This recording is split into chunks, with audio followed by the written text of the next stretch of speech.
Vast stretches of golden sand slowly turning green. Millions of trees planted on barren ground. Hundreds of square miles of once lifeless desert transformed into fertile land where farming and life itself can thrive again. This isn't science fiction. It's a real-life environmental revolution led by China, a country that has taken the challenge of turning the uninhabitable into the livable to a whole new level. With the collective effort of local communities, experts, and national authorities, China is reversing decades of damage done to its arid landscapes. And although desertification remains a significant threat, China's large-scale greening projects have shown that even the harshest terrains can be reclaimed. One of the most ambitious of these efforts is centered in the Muas Desert. Here, Chinese citizens planted thousands of saplings directly into the sand, often with little or no water. The idea sounded impossible. So what happened next? Let's find out. Northern China, specifically the Ordos Plateau in the Inner Mongolia Autonomous Region, was once a lush area filled with rivers, lakes, and dense vegetation. It was home to thriving ecosystems and vibrant biodiversity. But over time, human activity took a heavy toll. Deforestation, overgrazing by livestock, and unsustainable farming practices slowly chipped away at the land's fertility. What remained was a vast, expanding desert. By the mid-20th century, the Muas Desert had swallowed up over 16,000 square miles of land. Fertile soil was replaced by shifting dunes and rocky plains. Once productive farmlands turned to dust. The desert became not just a symbol of environmental degradation, but a daily struggle for survival. Take the city of Ulan, for example, located right on the desert's edge. Over the decades, sandstorms repeatedly buried homes, farmland, and roads. The winds were so powerful and frequent that Ulan had to be relocated not once, but 3 times. Harsh winters added another layer of difficulty, with freezing temperatures transforming the desert into a deadly, icy wasteland. Locals would often wake up to find thick layers of sand piled against their doors.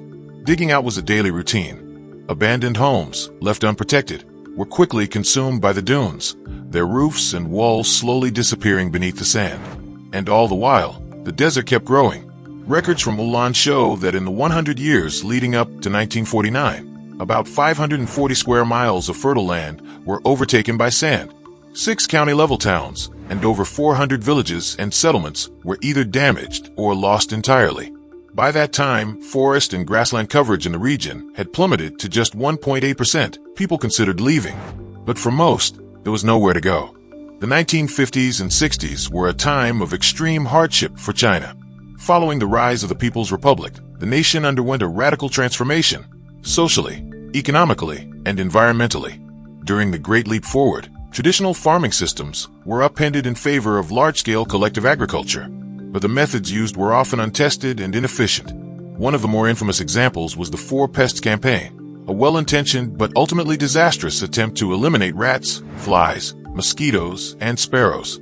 With sparrows nearly wiped out, locust populations exploded, decimating crops and triggering one of the worst famines in human history.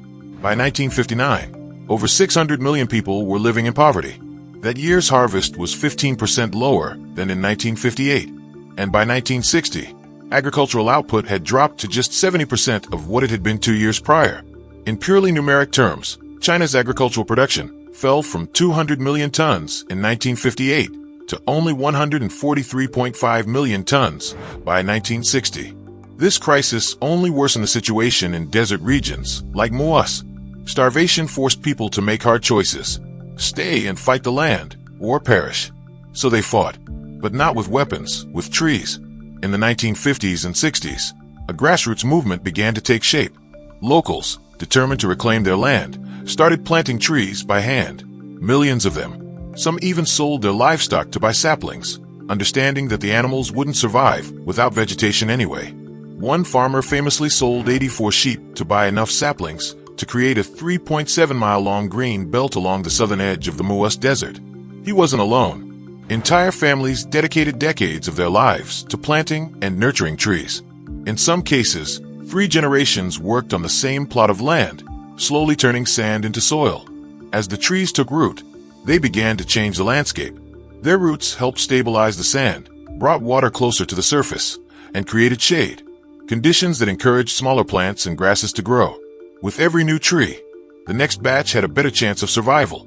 The Chinese government supported these efforts. Scientists were brought in to study desertification and recommend solutions.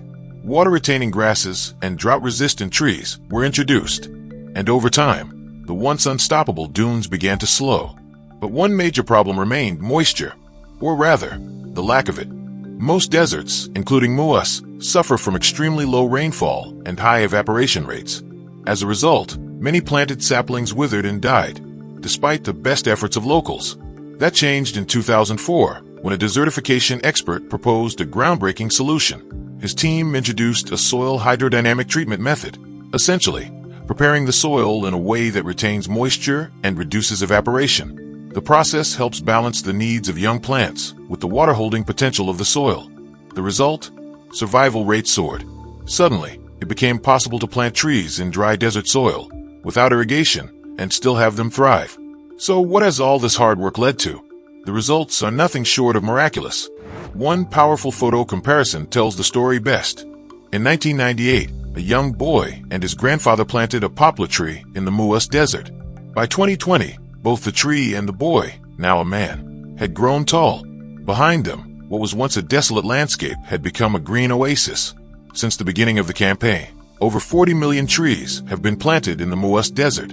Species like Ulan's larch, a hardy evergreen introduced decades ago, are now thriving thanks to these new techniques. Today, Ulan's larch covers more than 330 square miles of the desert.